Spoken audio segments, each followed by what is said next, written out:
না যে বিল্ডিংটা পরশুদিন ভাঙতে গেল সেই বিল্ডিংটা ভাঙা বন্ধ হলো কেন সেটা বলেন আমাকে। সেটা কি এখানে আলোচনার বিষয়?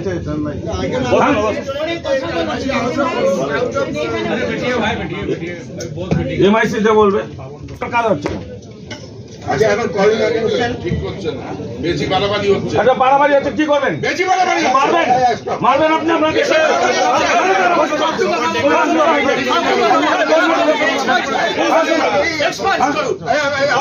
মারবেন আমাকে কোনো অসুবিধা না। হ্যাঁ কোনো দরকার আছে আমাকে?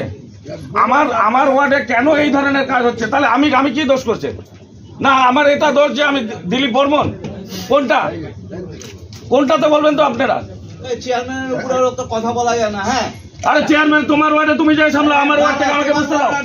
তোমার ওয়ার্ড তুমি সামলাও। একটা নিয়ম আছে।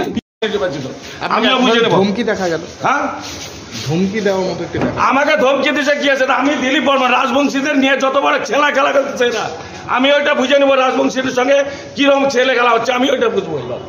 আমিও বুঝবো এবার। হ্যাঁ রাজবংশী 46 নম্বর ওয়ার্ড সারা শিলিগুড়ির মধ্যে একটা রাজবংশী ক্যান্ডিডেট কিন্তু বাতার আগে। এটার জন্য আমিও বুঝা দেবো।